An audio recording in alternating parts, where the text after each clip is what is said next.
Deus. Provérbios, capítulo 31, de 1 a 9.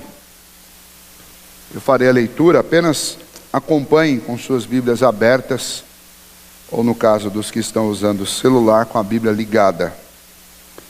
Provérbios 31, de 1 a 9. Palavras do rei Lemuel de Massá, as quais lhe ensinou sua mãe. Que te direi, filho meu, ó filho do meu ventre? Que te direi, ó filho dos meus votos? Não deis às mulheres a tua força, nem os teus caminhos as que destroem os reis. Não é próprio dos reis, ó Lemuel, não é próprio dos reis beber vinho, nem dos príncipes desejar bebida forte, para que não bebam e se esqueçam da lei e pervertam o direito de todos os aflitos. Dai bebida forte aos que perecem, e vinho aos amargurados de espírito, para que bebam e se esqueçam da sua pobreza, e das suas fadigas não se lembrem mais. Abre a boca a favor do mundo, pelo direito de todos os que se acham desamparados. Abre a boca, julga retamente e faz justiça aos pobres e aos necessitados. Oremos mais uma vez. Senhor, nos ajude, ó Pai, a aprender com a Tua palavra, a santa revelação do Senhor para o nosso coração e para o nosso entendimento. Assim, ó Deus, que nesta noite, nessa manhã, nós humildemente nos acheguemos, ó Deus, à Tua palavra e, ó Deus, nos deixemos instruir, redarguir, dirigir por ela. Assim, ó Deus, suplicamos que o Senhor nos ilumine para entendê-la e anime o nosso coração para praticá-la em nome de Jesus. Amém. Muito bem. Capítulo 31 de Provérbios, este último capítulo, ele é muito conhecido pelo louvor à mulher virtuosa. Quando a gente lembra do capítulo 31 de Provérbios, a gente lembra da segunda parte dele. E na realidade, não são duas partes, mas é um capítulo com um único texto. Provavelmente escrito das memórias deste rei Lemuel, que com exceção deste versículo nós não temos nenhuma outra informação sobre ele nas escrituras. O que a maioria dos comentaristas e estudiosos que escreveram comentários sobre esse texto, o que eles acreditam é que Lemuel seja um rei árabe, um rei daquela região da Palestina, que era temente a Deus e que escreveu este poema que depois foi incorporado por Salomão dentro dos seus escritos aqui em Provérbios. A referência que é feita a Lemuel de Massá, ela não é uma referência que nos ajuda muito. Por quê? Porque esta palavra Massá, ela traz uma dificuldade, um problema para nós. Se você por um acaso leu o seu texto aí numa versão diferente da nossa, que é a Revista e Atualizada, você com certeza deve ter percebido que ao invés de Massá, a maioria dos textos na língua portuguesa traduziram esse termo como palavra de profecia ou como palavra de Deus. Porque esse termo no hebraico, Massá, ele significa e ele é traduzido em todos os outros lugares como palavra dada por Deus, palavra profética, como alguma coisa que foi dita pelo Senhor através de um profeta, ou no caso aqui, através da mãe de Lemuel. Mas especificamente nesse texto, alguns tradutores optaram, porque essa palavra também pode ser traduzida por um nome próprio, e ao invés de traduzi-la, então, deram como um nome de algum lugar, mas esse dado é um dado que nós não temos segurança sobre ele, porque também nós não sabemos que lugar é esse. Nós não encontramos nenhuma outra referência bíblica, nem na geografia, nem na história, um lugar que tivesse especificamente esse nome, muito menos que tivesse um rei que se chamasse Lemuel. Então é difícil de tomar uma decisão sobre isso.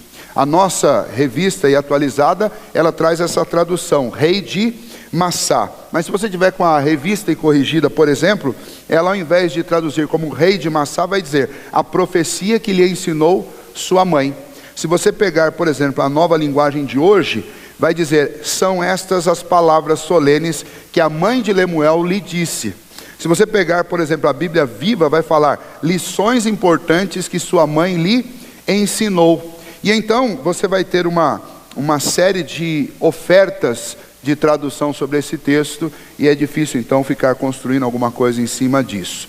Nós não sabemos muito sobre Lemuel, mas podemos aprender com aquilo que ele nos conta a respeito das sábias dicas que sua mãe lhe deu a respeito do seu reinado e a respeito da sua vida. Obviamente nós também não estamos aqui entre príncipes e reis, não segundo os poderes deste mundo, mas as palavras que servem para um rei, certamente elas se aplicam à vida de qualquer um de nós. E se qualquer um de nós observar estas palavras ditas pela mãe de Lemuel, com certeza nós também seremos abençoados, porque as dicas de uma mãe, sejam para um filho rei, ou seja para um filho plebeu, as dicas são sempre ótimas, porque toda mãe quer o bem de seus filhos. E então esse texto ele pode ser considerado sobre dois enfoques. Se você quiser um enfoque vertical, estas são as palavras que Deus falou através daquela mãe para Lemuel,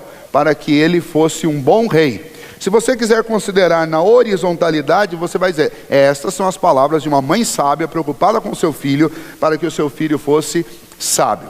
Por que Lemuel está citando estas dicas? Provavelmente porque inicialmente estes eram conselhos de um pai rei, recebidos de sua mãe, e que agora ele está transmitindo ao seu filho. Nós já estudamos bastante aqui sobre provérbios, e lembra que provérbios tem sempre esse tom, o tom de um pai falando com um filho mais novo, ou falando com um homem mais novo que está prestes a ser pai. Este é o tom de provérbios o tempo inteiro.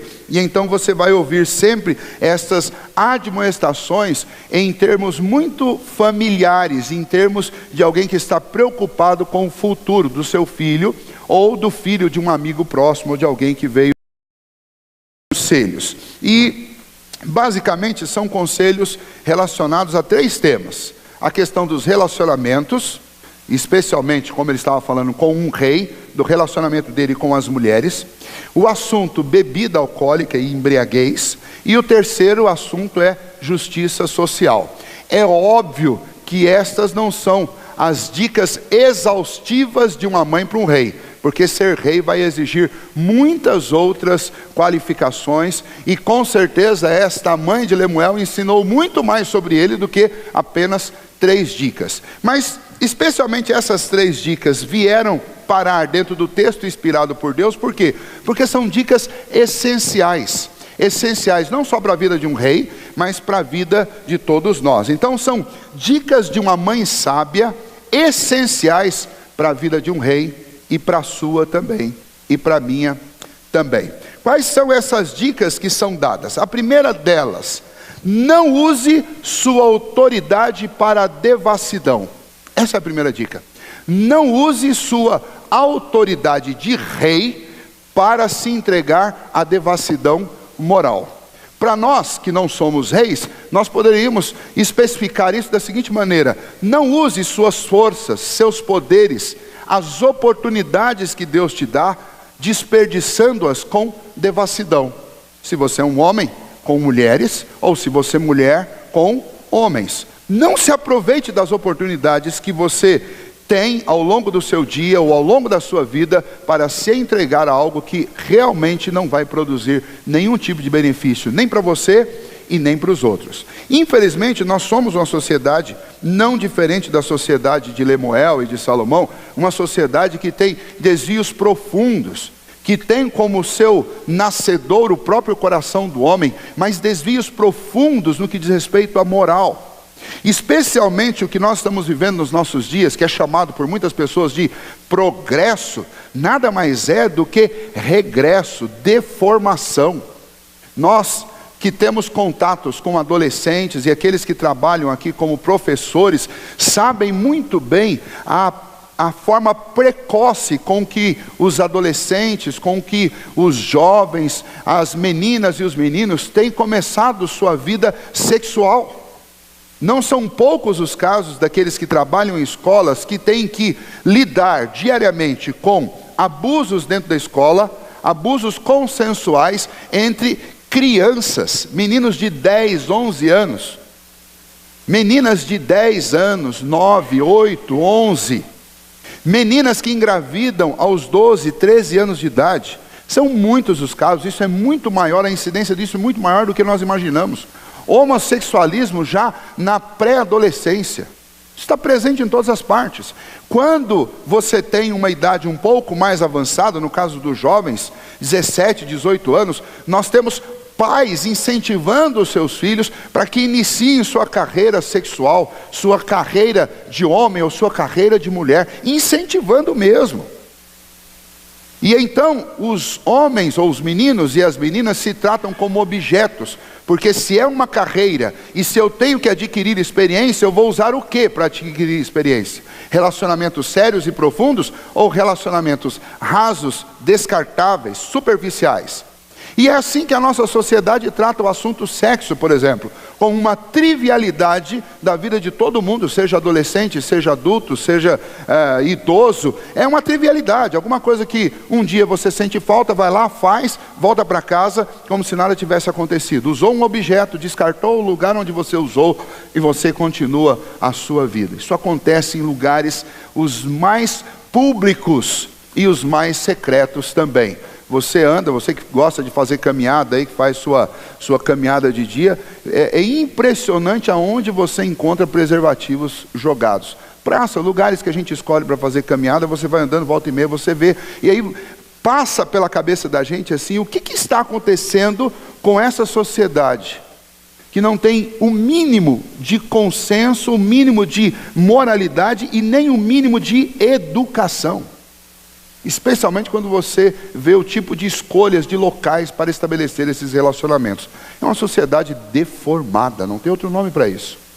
E lá atrás, lá no passado, uma mãe conversando com seu filho rei, que tinha poder para fazer o que quisesse, uma vez que ele era rei, essa mãe disse: não usa o seu poder, não usa a sua autoridade, filho meu, e repete isso 2 vezes, não usa, filho meu, por favor. Estes são os meus votos, não faça isso, não se entregue às mulheres, não se entregue àquelas que podem destruir o seu reinado, aquelas que destroem reis. E é óbvio que isso aqui não é um tratado contra a mulher, até mesmo porque é conselho dado por uma mulher, mas é um tratado contra relações devassas. Que no caso aqui, como o conselho está sendo dado a um homem, são relações devassas com mulheres devassas. Mas se fosse o conselho a uma rainha, seria sobre relações devassas com homens devassos. Porque não há diferença neste sentido do que diz respeito ao homem ou à mulher. O pecado invadiu o coração de todos. E o conselho é: tome cuidado com estes relacionamentos que não produzem. Relacionamentos que são chamados de extraconjugais, relacionamentos fora de uma relação de amor, fora de uma relação autorizada por Deus, fora de uma relação que seja civilmente autorizada. Todo tipo de relação estabelecida fora disso é um perigo em potencial. Nos nossos dias, até o próprio namoro. Os jovens que têm namoro longo sabem disso. Que nós ficamos aqui na igreja, não só eu, mas os presbíteros que são conselheiros, os homens mais velhos, nós ficamos insistindo no pé, não importa a idade de quem está namorando. Olha, e aí, vamos casar? Vamos passar? Vamos passar desse estágio? Por quê? Tem uma regra muito simples sobre namoro. Namoro não anda para trás, só para frente. Namoro só avança. Antigamente você dizia isso para as pessoas, parecia uma novidade. Hoje em dia você fala isso, as pessoas já imaginam, mas vamos avançar para onde? Porque na época que o namoro começava com um aperto de mão, depois passava para o beijo, depois passava para um beijo mais caloroso, para o abraço, a gente dizia: namoro só anda para frente, tome cuidado. Mas hoje em dia o problema é que o namoro já começa por onde ele devia terminar. E aí essa frase não faz muito sentido mais na cabeça dos outros. Mas a gente fica insistentemente falando sobre essas coisas por causa da importância de levar a sério as dicas que são essenciais para a nossa vida, dadas por essa mãe. Cuidado, porque o seu namoro que começou sério pode da noite para o dia se tornar uma relação devassa. Nós pais precisamos ter muito cuidado e muita atenção sobre o que está acontecendo com os nossos filhos no namoro, porque os sinais vão aparecendo. E nós temos que tomar cuidado com isso. Mas não só com isso, nós que somos casados, homem e mulher, devemos tomar cuidado para que a relação conjugal não se torne uma relação devassa. Devemos tomar cuidado para que de repente outros interesses não vão surgindo dentro de um casamento. E aí tem aquele casamento moderno, graças a Deus não é o contexto de cristãos, mas pode acontecer com cristãos, aquele casamento onde você ouve a seguinte frase sobre os cônjuges: a nossa relação é uma relação aberta, nós estamos abertos a novidades. Isso é terrível, isso é transformar algo dado por Deus, santo e puro, em uma coisa devassa, podre. Pois é, esta mãe chega para o seu filho o rei e diz: tome cuidado com isso. Não entregue a sua vida e o seu reino àquelas que destroem reis. A frase para nós hoje é: não entregue o seu filho, o filho não entregue a sua vida, o esposo não entregue o seu casamento àqueles que podem destruí-lo. Todos nós pensamos nos filhos como: olha, meu filho tem um grande futuro pela frente. E tem mesmo. Mas não são poucas as vezes que os sonhos dos pais e dos filhos são frustrados por causa de uma gravidez fora do tempo, por causa de uma enfermidade, uma doença sexualmente transmissível. Não são poucas as vezes que a carreira de um moço ou de uma moça é completamente encerrada e modificada por causa de relações devassas. Então o primeiro conselho dessa mãe para o seu filho é: não se entregue à devassidão, porque isso vai destruir o seu futuro, o seu reinado ou a sua vida. Depende, se você for um rei ou se você for um plebeu. Ou destrói o seu reinado ou destrói a sua vida. O segundo conselho que ela dá: evite a embriaguez. Evite a embriaguez. É isso que ela está dizendo. Olha, filho, e eu tento imaginar essa mãe chegando para o seu filho, que podia ter tudo, e que vivia numa corte onde o vinho mais nobre, a melhor bebida estava lá à disposição dele à vontade, e essa mãe diz para ele: você é rei. E não é próprio para um rei viver embriagado. Você não pode fazer isso. A gente embriaga gente que está com tanta dor e não tem solução para a dor, e a gente embriaga essas pessoas para que elas parem de sentir essa dor. A gente embriaga pessoas que estão completamente amarguradas e não há solução para o problema delas, então a gente embriaga para que elas esqueçam do problema. E aí você tem duas afirmações, você tem uma negativa e uma afirmativa. E isso cabe perfeitamente dentro das Escrituras, porque realmente você não vai encontrar dentro das Escrituras uma proibição para o uso de algum tipo de bebida. Mas o que você encontra nas Escrituras é uma proibição para que você perca a sua consciência, para que você não deixe de maneira alguma que a embriaguez tire você da sensatez, tire de você a lucidez. A Bíblia é veementemente contra isso. A Bíblia vai alertar severamente contra vícios que te escravizem, porque Cristo Jesus morreu para te libertar da maior escravidão, que é a escravidão ao pecado. E agora nós não podemos nos tornar escravos de outras coisas. Então nós temos tratados na Bíblia claros, e nós já estudamos isso aqui, sobre o problema da embriaguez e sobre o problema do vício. Esta mãe está se dirigindo para o seu filho, que é rei, está dizendo para ele, ou seria rei, está dizendo para ele: filho, tome cuidado com isso. Não se embriague, porque não é próprio de príncipes e de reis que fiquem embriagados. Não cabe nessa figura. E ela vai argumentar o porquê que não cabe, que é o último ponto. Porque o rei, ele tem a responsabilidade de zelar pela justiça no seu reino.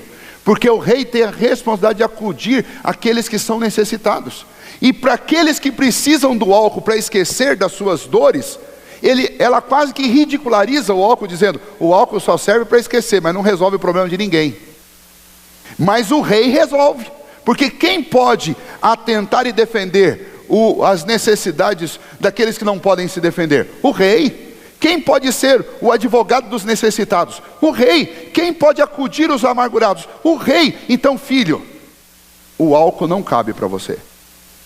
E obviamente você não vai encontrar no texto uma declaração de que ele não deveria ingerir nenhuma gota de álcool. Ele está dizendo é que ele não poderia se embriagar, porque um rei não pode esquecer, não pode perder de vista as necessidades do seu reino e a justiça do seu reino. E aí, nós gostamos às vezes de brincar com esse texto e dizer assim: Não, a Bíblia diz, aos amargurados de espírito dê bebida forte. Então, vamos beber uma bebida forte. Bom, peraí, você é amargurado de espírito? Você quer se encaixar dentro desse texto para poder beber como um amargurado de espírito? Ou você quer se encaixar dentro desse texto como um príncipe? Como um rei? Escolha que papel você quer ter. E a gente precisa tomar muito cuidado com a maneira como a gente pega esses textos e brinca com eles. O texto sim, tem uma justificativa, uma afirmação dentro das escrituras. Aos amargurados de espírito dê bebida forte. Mas um versículo antes diz que ao príncipe, não. E aí você tem que escolher, quem que você quer ser? A gente tem que tomar cuidado com essas coisas. Então não há problema que você tenha e use como alimento em algum momento. Aqui são citadas duas bebidas, o vinho e essa bebida forte, que é usada em algumas versões como bebida fermentada. Ele está falando da cerveja. Tá? Para quem acha que cerveja é uma coisa muito moderna, cerveja é muito antiga, muito antiga. E bebida forte na Bíblia, ou bebida fermentada na Bíblia, quando isso aparece junto com o vinho, como se fosse uma outra coisa, está falando de cerveja. Você tem o vinho e você tem a bebida forte, que para eles é a cerveja. Isso já era comum naquela época. E ele está dizendo, e ela está dizendo para o seu filho, filho, não convém a um rei que ele fique embriagado com vinho ou com cerveja ou com bebida forte. Não é conveniente.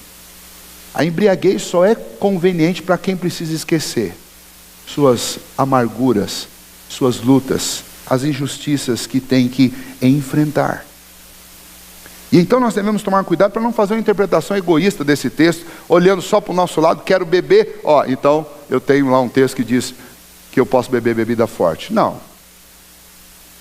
Não é assim que esse texto deve ser interpretado. Nós devemos com sabedoria olhar para as Escrituras e aprender o que as Escrituras nos ensinam sobre essa relação muito delicada nossa com comida e com bebida. E se você quer seguir algum exemplo, a minha sugestão é que você siga o exemplo de um rei, de um príncipe, e não de um amargurado de espírito. Porque quando as pessoas ficam amarguradas de espírito, elas começam a admitir fazer coisas loucas, como por exemplo, ficar embriagado. Quando a pessoa fica amargurada de espírito, ela cogita coisas que, se ela estivesse numa condição natural, boa, ela não faria. E então, eu quero usar esse texto para fazer um alerta. E o alerta é o seguinte, vocês sabem muito bem, inclusive sobre a maneira como nós temos tratado esse assunto há muito tempo aqui na igreja. Então não existe aqui nenhuma regra estabelecida que o álcool é proibido. Se alguém está dizendo isso por aí, está mentindo. Nós não temos tal regra. Mas nós temos alguns princípios bíblicos que devem ser observados por todos nós. O primeiro deles é o princípio que nós estamos citando aqui. O que é conveniente para um rei? Para um príncipe? Você é filho de Deus, você é um príncipe. É conveniente que você ande por aí embriagado? Não. Até porque nós recebemos uma missão do Senhor que é anunciar o Evangelho de Jesus, anunciar libertação aos cativos, anunciar esperança para os angustiados. Então eu não sou de jeito nenhum amargurado, nenhum angustiado. Muito pelo contrário. Eu fui chamado e separado pelo Senhor para anunciar salvação aos outros.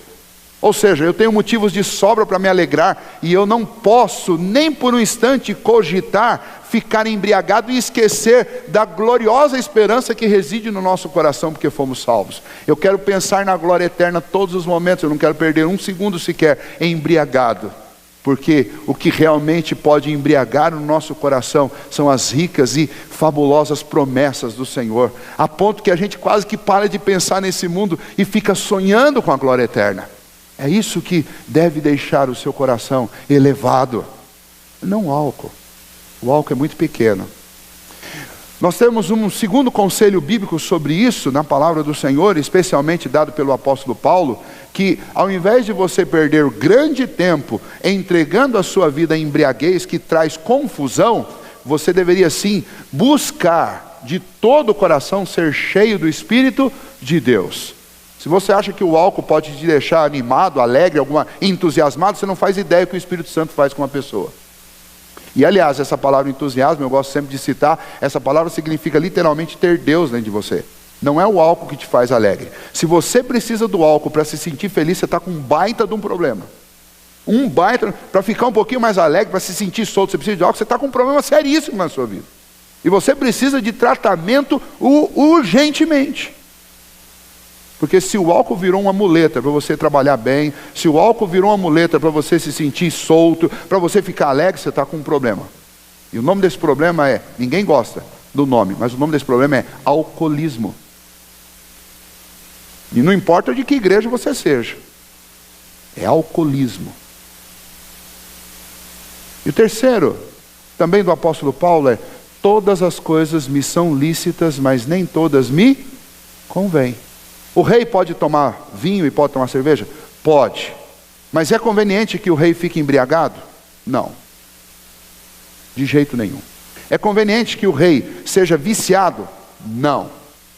Porque o rei tem que ser a pessoa mais livre do reino. Ele não pode ser escravo de ninguém. Porque se o rei for escravo, imagine o resto do povo. O que vai ser? Então esta mãe sábia está dizendo para o seu filho: filho, tome cuidado com relações devassas. E filho, não se entregue à embriaguez. Cuidado com o vinho e cuidado com a bebida fermentada. Não é que você não possa usar, mas um rei não pode perder nunca o senso. E aí a parte onde essa questão da embriaguez para o amargurado é uma ridicularização do álcool. Porque ele está dizendo: quem pode resolver o problema do amargurado? Você pode até dar vinho para ele esquecer dos seus problemas. Você pode dar vinho para o necessitado para ele esquecer das suas necessidades. Mas e quando o efeito do vinho passar? As necessidades vão ter ido embora? A amargura vai ter ido embora? Não, não vai. Mas quem pode resolver esse problema? O rei. Esse pode. E aí é o último conselho que ela dá: use seu poder para ajudar os necessitados. É o que ela está dizendo aí no versículo 8. Vejam só: abre a boca a favor do mundo, pelo direito de todos os que se acham desamparados. Abre a boca, julga retamente e faz justiça aos pobres e aos necessitados. Conselho de uma mãe para alguém que é rei ou que vai ser rei. Você tem que abrir a sua boca e você precisa ser o advogado de quem não tem condição de se defender. Você precisa ser aquele que vai brigar. Abre a sua boca para julgar retamente, para proferir juízo que seja juízo equilibrado, juízo justo. Abre a sua boca para fazer justiça aos pobres, para fazer justiça aos necessitados.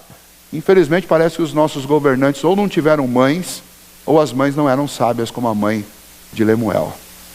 Porque infelizmente nós vivemos num mundo em que os nossos políticos, sejam um prefeito, um vereador, um deputado, um governador, um presidente da república, um senador, um deputado, e você passa para outros poderes, você imagina aqueles que fazem parte do judiciário e você está encontrando todo mundo envolvido em esquemas criminosos. Um mundo onde nem os juízes julgam a favor da justiça e da retidão, mas todos estão tão somente embriagados, talvez não com vinho, mas embriagados com dinheiro, e as malas de dinheiro são encontradas por aí. E chega no dia da independência, ou de comemorar a independência do nosso país, nós não temos o que comemorar, porque não vivemos uma independência, muito pelo contrário, vivemos um sistema de anarquia, estabelecido com cara de governo, mas que não é governo.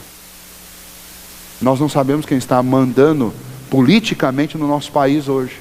Não sabemos. Nós temos um presidente que precisa comprar votos para sobreviver na presidência o tempo inteiro. Ou seja, nós temos um quadro de total deformação. Talvez porque eles não tiveram mães, ou talvez porque não ouviram essas mães que diziam e que insistiam para os seus filhos que eles deveriam usar o seu poder para ajudar os necessitados, para cuidar e acudir aos necessitados. E é isso que esse texto nos ensina nessas dicas dessa mãe. Uma conclusão importante para nós é pegarmos isso daqui e compararmos exatamente com a obra do nosso grande rei, aquilo que o nosso rei Jesus fez. O que o nosso Redentor fez? O nosso Redentor deixou a casa de seu pai e veio aqui obedecendo ao seu pai e amando-nos de todo o coração. E ele veio para fazer o quê? Ele não veio aqui para viver relações depravadas. E olha que ele podia. Ele podia porque Ele é dono de tudo, Ele criou todas as coisas. Ele podia fazer com suas criaturas o que Ele bem entendesse. Mas quando Jesus Cristo veio a este mundo, Ele não veio para transgredir a própria lei que Ele estabeleceu. Muito pelo contrário, Ele disse: eu não vim revogar essa lei, não vim descumpri-la, mas eu vim para cumpri-la. E Jesus foi obediente, e obediente até o fim. Ele não usou o seu poder para transgredir. Ele não usou a sua força para transgredir. Você já imaginou? Só esse item é suficiente para que a gente glorifique, adore a Deus e seja profundamente grato ao nosso Senhor. Porque Ele não é um Deus. Você já deve ter assistido aqueles filmes que contam a respeito da mitologia grega, onde você tem vários deuses, e esses deuses, volta e meia, eles resolvem transgredir as suas próprias leis. Eles usam, dentro dessa mitologia, eles usam os seres humanos, os deuses, eles usam as mulheres. Vocês já devem ter lido ou assistido alguma coisa sobre isso. Mas o nosso Deus não é como esse Deus pervertido da mitologia dos gregos. O nosso Deus é um Deus santo. Ele se encarnou entre nós e não perdeu a santidade.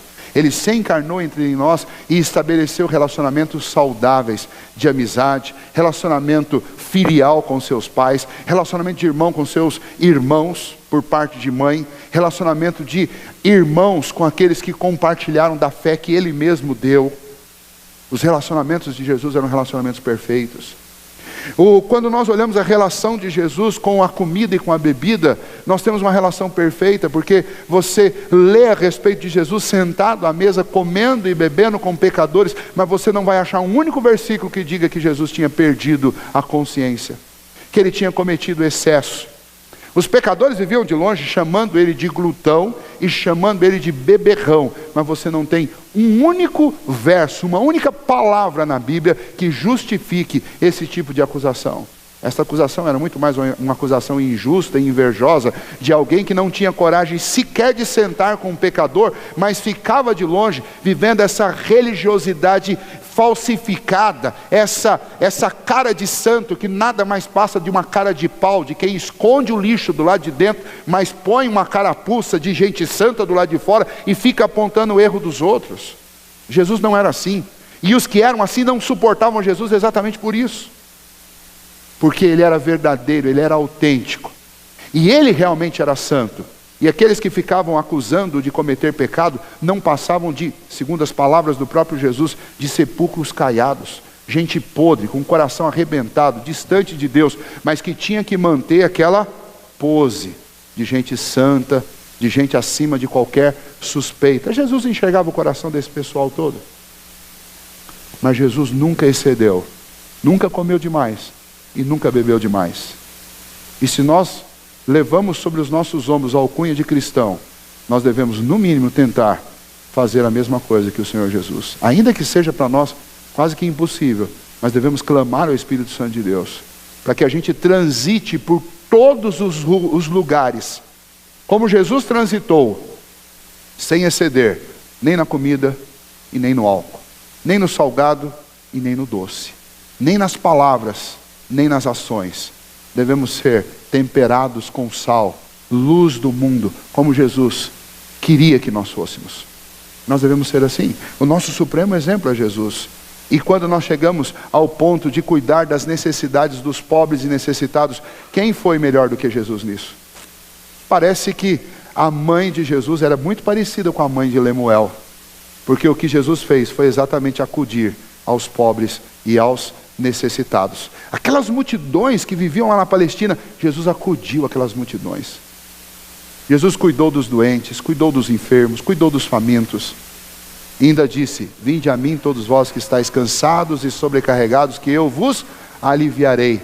Não é o álcool que vai aliviar o coração de ninguém. O único que pode aliviar o coração de uma pessoa é Jesus. E se eu, como cristão, tiver apenas o álcool para tentar aliviar as ansiedades e as tristezas das pessoas, que infeliz cristão eu sou.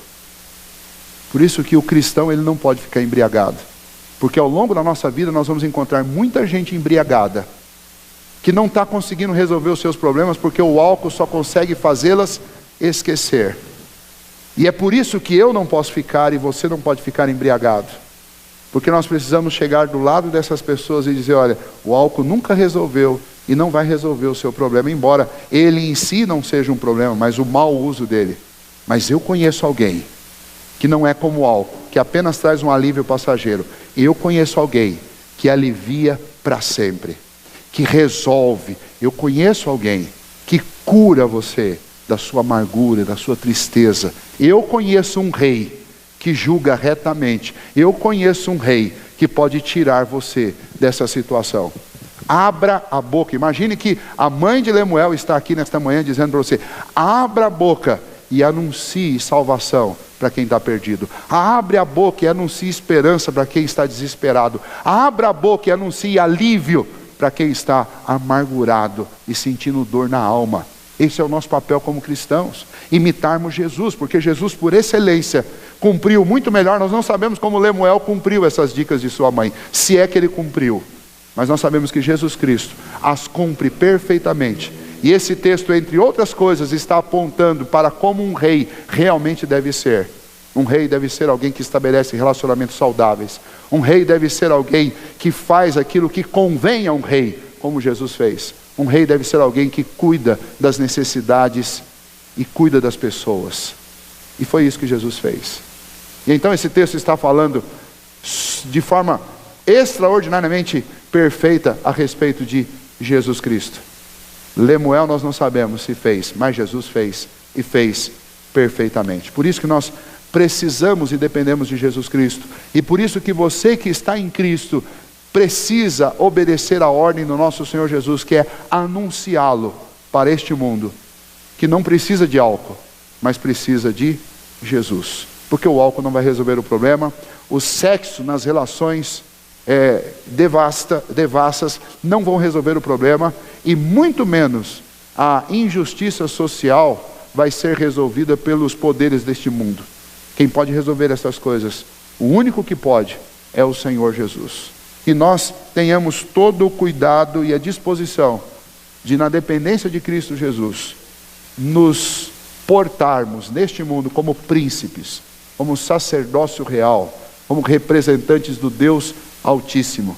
E então que nós saibamos usar todas as coisas que Deus nos deu com sabedoria e não com devassidão, não com exagero, com falta de domínio próprio e muito menos com os olhos fechados e indiferentes às necessidades dos outros. Que Deus nos ajude nisso, que nós possamos obedecer a sua palavra. Vamos ficar em pé.